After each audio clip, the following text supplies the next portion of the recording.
സ്തോത്രം. ദൈവം നിങ്ങളെ ധാരാളമായിട്ട് അനുഗ്രഹിക്കട്ടെ. 1 രാജാക്കന്മാർ 21 അധ്യായം അതിൻ്റെ 14 വാക്യത്തിൽ നിങ്ങൾ വായിച്ചു നോക്കുമ്പോൾ ഇങ്ങനെ പറയുന്നു: നാബോത്തിനെ കല്ലെറിഞ്ഞ് കൊന്നു എന്നുള്ള വാർത്ത ഇസബേലിനെ അറിയിച്ചു. യഥാർത്ഥത്തിൽ ആ നാബോത്തിൻ്റെ മുന്തിരിത്തോട്ടം ആഗ്രഹിച്ചത് ആരാണ്? നിങ്ങൾ ശ്രദ്ധിച്ചു നോക്കൂ. ഇസബേലിൻ്റെ ഭർത്താവാണോ അതോ ഇസബേലാണോ? അവരുടെ ആ ഫ്രണ്ടിലാണ് ആ മുന്തിരിത്തോട്ടം കിടക്കുന്നത്. നിങ്ങൾ യഥാർത്ഥത്തിൽ നിങ്ങളത് ചിന്തിച്ച് നോക്കുക. ആഹാബ് അത് ചോദിച്ചു എന്നുള്ള കാര്യം സത്യമാണ്. പക്ഷെ അങ്ങേര് ഇവനെ കൊല്ലാൻ പറഞ്ഞിട്ടില്ല. പക്ഷെ ഇസബേൽ എന്താണ് ചെയ്തത്? വളരെ പ്ലാനോടുകൂടി ഒരു ഉപവാസം പ്രഖ്യാപിച്ചു, ഇല്ലേ? ഒരിക്കലും ഒരു രാജാവിൻ്റെ കയ്യിലിരിക്കുന്ന അധികാരം, സ്തോത്രം, ഭാര്യയുടെ കയ്യിൽ പോകത്തില്ല. പക്ഷേ ഇവിടെ ആ മുന്തിരിത്തോട്ടം കൊടുക്കില്ല, അത് ഞങ്ങൾക്ക് ദൈവം നൽകിയ സ്ഥലമാണെന്നൊക്കെ പറഞ്ഞ് നാബോത്ത് വളരെ സ്ട്രോങ് ആയിട്ട് നിന്നപ്പോൾ ഈ ആഹാബ് ഒരുപാട് വിഷമിച്ച് അങ്ങനെ ആ സ്തോത്രം ഇരിക്കുന്നുണ്ട്. പക്ഷേ ഇസബേൽ ഈസി ആയിട്ട് വന്ന് പറയണം, നീ ആഹാരം കഴിക്കേ, ആ മുന്തിരിത്തോട്ടം നിനക്ക് സ്വന്തമാക്കി തരാം. ഇതിൽ വെച്ച് നിങ്ങൾക്ക് എന്ത് മനസ്സിലായി? നിൻ്റെ സഭയ്ക്ക് നേരെ അടിക്കടി വരുന്ന പ്രശ്നങ്ങൾ, സാമ്പത്തിക ബുദ്ധിമുട്ടുകൾ, തമ്മിത്തല്ല്, ചർച്ചിനകത്ത് കുഴപ്പങ്ങൾ, അസ്വസ്ഥതകൾ ഇടുമ്പോൾ നീ ശ്രദ്ധിച്ചോ? ആ ദേശത്ത് വ്യാപരിക്കുന്ന ഏതോ ഒരു ദുരാത്മാവ് നിന്നെ പ്ലാൻ ചെയ്ത് നടക്കുന്നുണ്ട്. പക്ഷെ നീ ഭയപ്പെടരുത്. സീരിയസ് ആയിട്ട് പറയുന്നത്, നീ ഭയപ്പെടരുത്. നീ പരിശുദ്ധാത്മാവിനാൽ നിറഞ്ഞേ പറ്റൂ. അതുകൊണ്ടാണ് യോഹന്നാൻ്റെ സുവിശേഷം 16 അധ്യായം നീ നന്നായി മനസ്സിരുത്തി വായിക്കണം.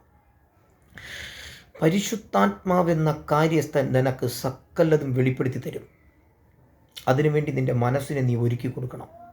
ഈ മനസ്സൊരു യുദ്ധക്കളമെന്ന് ഞാൻ മുമ്പ് പറഞ്ഞു തന്നിട്ടുണ്ട്. അതൊരു യുദ്ധക്കളം തന്നെയാണ്. നിൻ്റെ മനസ്സിനകത്ത് കുഞ്ഞുനാളിലുള്ള മുറിവ്, ഈ അഗാധമായുള്ള ടെൻഷൻ ഒക്കെ ഉണ്ടെങ്കിൽ സാത്താൻ പെട്ടെന്ന് അതിനകത്ത് കയറി വരും. ഹല്ലേലൂയ. ഇസബേലിൻ്റെ പ്ലാൻ എന്തെന്ന് വെച്ച് കഴിഞ്ഞാൽ, അവൾക്കവിടെ പ്രാർത്ഥിക്കാനോ അവൾക്കവിടത്തുള്ള പൂജാകർമ്മങ്ങൾ ചെയ്യാനോ ഭയങ്കര ബുദ്ധിമുട്ട്.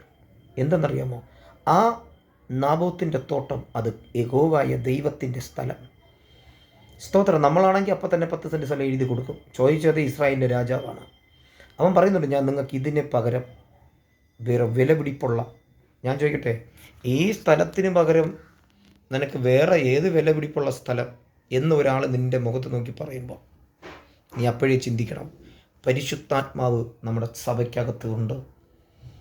നിനക്ക് ഇപ്പോൾ ഇരിക്കുന്ന പൊസിഷനിൽ നിന്ന് നിനക്കൊരു കൂടിയ ഒരു പൊസിഷൻ തരാമെന്ന് പറയുമ്പോൾ ഓടിപ്പോകരുത്. നീ ദൈവം നിന്നെ ആക്കിയിരിക്കുന്ന സ്ഥലത്ത് നീ ഇരിക്കുക.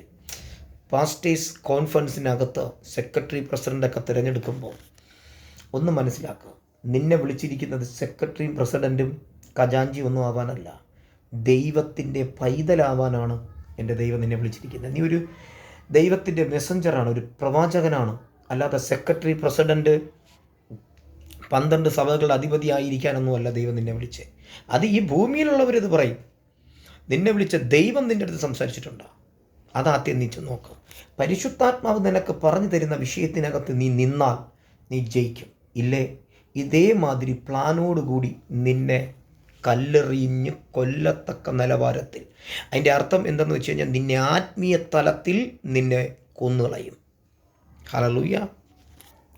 വളരെ തന്ത്രപരമായിട്ടാണ് അവരവിടെ ആ ലെറ്റർ എഴുതുന്നത്. ഇനി ഈ ലെറ്റർ എഴുതി അവരവിടത്തുള്ള ഇസ്രായേലുള്ള മൂപ്പന്മാരുടെ കയ്യിൽ കൊടുക്കുന്നു. അവരത് വായിച്ച് അതുപോലെ പ്ലാൻ ഒരുക്കുന്നു. ഒന്ന് ആലോചിച്ച് നോക്കുക. ഇവിടെ ദൈവത്തിൻ്റെ പ്രസൻസ് ഉണ്ട്? പറ, നിങ്ങൾ ആലോചിക്കേ.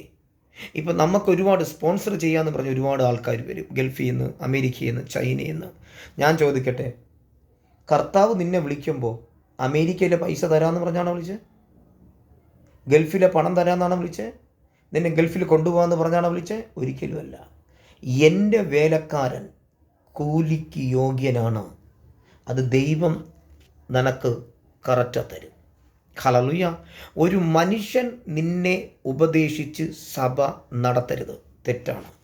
പരിശുദ്ധാത്മാവ് നിന്നിൽ നിറഞ്ഞു വേണം നീ സഭ നടത്താൻ. നീ അങ്ങനെ നടത്തിയിട്ടുണ്ട്.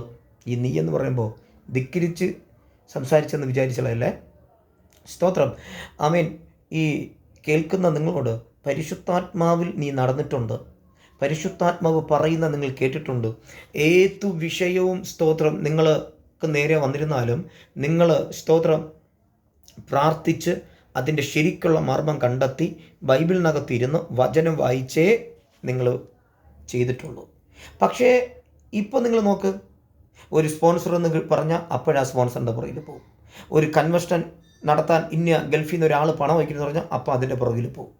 അപ്പോൾ തന്നെ നമ്മൾ ഗൂഗിൾ പേ നമ്പർ, ആ നമ്പർ, ഈ നമ്പർ, മറിച്ച നമ്പർ എല്ലാം കൊടുത്ത് അവസാനം ഈ സ്പോൺസറിൻ്റെ അണ്ടറിലായി ഏത് സഭ ദൈവത്തിൻ്റെതാണ്. നിങ്ങൾക്ക് ഇത് ഇഷ്ടപ്പെടില്ല, അതുകൊണ്ട് എനിക്ക് വലിയ കാര്യമൊന്നുമില്ല. പക്ഷേ അറിഞ്ഞ സത്യം, ബൈബിളിൽ നിന്ന് അറിഞ്ഞ സത്യം നിങ്ങളോട് ഷെയർ ചെയ്യണേ ഉള്ളൂ. നിങ്ങൾക്ക് ഇഷ്ടമുണ്ടെങ്കിൽ ഇതെടുത്താൽ മതി. ഇനി മക്കളെ പഠിപ്പിക്കുന്നത്, ആമേൻ, കോളേജിൽ വിടണത്, സ്കൂളിൽ വിടണത്, ദൈവത്തിന് അറിഞ്ഞൂടെ നിങ്ങളുടെ മക്കളെ പോറ്റി പുലർത്ത്. നിങ്ങളുടെ മക്കൾ പഠിക്കണമെന്ന് കർത്താവിന് അറിഞ്ഞൂടെ? നീ കർത്താവിൻ്റെ വേലക്കാരനല്ലേ, പിന്നെ എന്തിനിങ്ങനെ പേടിക്കണം? കഷ്ടത ഉണ്ട്, ബുദ്ധിമുട്ട് ഉണ്ട്. എന്നാലും ഞാൻ നിങ്ങളിത് ചോദിക്കട്ടെ, നിങ്ങൾ ആരുടെ മുമ്പിൽ പിച്ചു കണ്ടാൻ പോയാ? ഇല്ല. എന്ത് കാരണം? ദൈവത്തിനൊരു വിലയും നിലയും ഉണ്ട്. അത് തൻ്റെ ഭൃത്യന്മാർക്ക് അറിഞ്ഞൂടാത്തത് കൊണ്ടാണ്. എൻ്റെ കർത്താവിനൊരു വിലയും നിലയുണ്ട്. അയ്യോ, അത് ഭയങ്കര സെറ്റപ്പാണ്. അത് നമ്മളായിട്ടത് കളഞ്ഞു കുടിക്കല്ലേ. എന്ത് കാരണം? ചില ഇസബേലുകൾ സഭയെ മുടിപ്പിക്കാനും സഭയിൽ പ്ലാനും പദ്ധതി ഒരുക്കി 2026 നീ സഭയിൽ, ആമേൻ, സ്തോത്രം, പരിശുദ്ധാത്മാവിൽ നീ നിറയാൻ പാടില്ല എന്ന പ്ലാനോട് കൂടി ഇപ്പോഴേ ആ പ്ലാൻ ഒരുങ്ങുന്നുണ്ട്. നിങ്ങൾ വിശ്വസിച്ചാൽ മതി, ഇല്ലെങ്കിൽ അതിനെ വിശ്വസിക്കേണ്ട, നിങ്ങളുടെ ഇഷ്ടം. അതുകൊണ്ട് വളരെ ശ്രദ്ധിക്കുക. ദൈവം നിങ്ങളെ ധാരാളമായിട്ട് അനുഗ്രഹിക്കട്ടെ. സ്തോത്രം. വളരെ ശ്രദ്ധിക്കേണ്ട കാര്യങ്ങളുണ്ട്. ഇസബേൽ എന്തിന് ആ നാബോത്തിനെ കൊല്ലണം? എന്തുമാത്രം പ്ലാനോടുകൂടി. നിങ്ങൾ ആലോചിക്കുക. പണ്ടത്തെ പ്രാർത്ഥന എവിടെ? പണ്ടത്തെ ദർശനങ്ങൾ എവിടെ? ഇപ്പോൾ നമ്മളെ കൂടെ നിൽക്കുന്ന ആൾക്കാർ, സ്തോത്രം, ആൻറ്റിമാർ, അങ്കിൾമാരൊക്കെ വന്ന് പറയുന്ന, പാസ്റ്റർ ഞാൻ ഇന്നൊരു ദർശനം കണ്ടേ, ഞാൻ ഇന്നൊരു ഇത് കണ്ടേ. അവർ പറഞ്ഞത് ശരിയോ തെറ്റോ എന്ന് ആദ്യം കണ്ടുപിടി. ആ പറയുന്നവർ എത്രത്തോളം വചനത്തിനകത്ത് നിൽക്കുന്നെന്ന് നിങ്ങൾ കണ്ടുപിടി. എങ്കിൽ കുഴപ്പമില്ല. ഇത് നമ്മളുടെ അടുത്ത് ഈ കാഴ്ചപ്പാട് പറയുകയും ചെയ്യും, വീട്ടിനകത്ത് കിടന്ന് അടിയുണ്ടാക്കുകയും ചെയ്യും. പാസ്റ്റ് പാവം വല്ലതും അറിയണ? ഇല്ല. നിങ്ങളടിച്ച് പോവല്ലേ, പ്ലീസ് അവിടെ ഇരിക്കുക. ഇതാരെ കുറ്റം പറഞ്ഞില്ല. സഭ നടത്തേണ്ടത് ഈ പറയുന്ന രാജീവല്ല, പരിശുദ്ധാത്മാവ്. വളരെ ശ്രദ്ധിക്കുക. ആരാധന എന്താണ്? ആരാധിക്കാൻ വരുന്ന, പാട്ട് പാടുന്ന പെൺകുട്ടികൾ, ആൺകുട്ടികൾ, അവരുടെ അടുത്ത് നോക്കുക. അവർ ശനിയാഴ്ച ദൈവസന്നിധിയിൽ ഇരിക്കുന്നവരാണോ? അത് അവർ മൊബൈലും വെച്ച് കളിച്ചിട്ടാണോ അവർ പുൽപ്പുറ്റിൽ കയറി ദൈവത്തെ ആരാധിക്കുന്നത്? സഭ എന്ന് പറഞ്ഞതൊരു കെട്ടി അടയ്ക്കപ്പെട്ടൊരു തോട്ടം. സഭ ദൈവം വസിക്കുന്ന സ്ഥലം. ഇതെൻ്റെ പ്രാർത്ഥനാലയം ഇല്ലേ? യേശു പറഞ്ഞ പദം. ഇത് ചൂതാട്ടമൊന്നുമല്ല എന്നും പറഞ്ഞ് യേശു എന്താ ചെയ്തതെന്ന് നിങ്ങൾക്ക് തന്നെ അറിയാം. അപ്പം നമ്മുടെ സഭയ്ക്കകത്ത് പരിശുദ്ധം എന്നൊരു സംഭവമുണ്ട്. അതുകൊണ്ടാണ് പരിശുദ്ധാത്മാവ് എന്ന പേര്. ഹലോ, നിങ്ങൾക്കത് ഇഷ്ടപ്പെടുന്നുണ്ടോ? ഇഷ്ടപ്പെട്ടാൽ നിങ്ങൾക്ക് എന്നെ കൊള്ളാം. സ്തോത്രം. നിങ്ങൾ വളരെ ശ്രദ്ധിക്കുക. നാബോത്തിനെ എന്തിനു കൊന്നു? പ്ലാനോടുകൂടി എന്തിനു കൊന്നു? ബൈബിൾ എന്ത് എഴുതിയിരിക്കുന്നു അത് വളരെ കെയർഫുള്ളായി പഠിക്കുക. 2026 ഇസബേലിൻ്റെ അടിമത്തത്വം പൊളിയണം. സഭയ്ക്കകത്ത് നിന്ന് അത് പൊളിഞ്ഞു മാറിയേ പറ്റൂ. സ്പോൺസർ അത് ഇതെന്നും പറഞ്ഞ് ഓടാതെ കർത്താവ് നിനക്ക് തരും. അതുകൊണ്ടല്ലേ പറഞ്ഞ ഇറച്ചിയും അപ്പവും മന്ന, വെള്ളം, ഇതൊക്കെ ആര് തന്നേ? കർത്താവാണ് കൊടുത്തേ.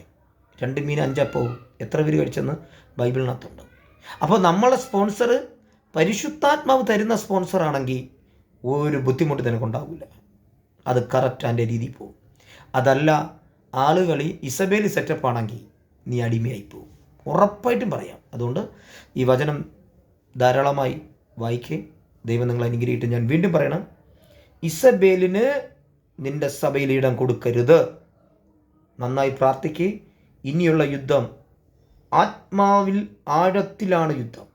ഡയറക്റ്റ് ജഡത്തിലെ യുദ്ധമല്ല. സീരിയസ് ആയിട്ട് പറഞ്ഞാൽ ദൈവം ധാരാളമായിട്ട് അനുഗ്രഹിക്കട്ടെ. സ്തോത്രം.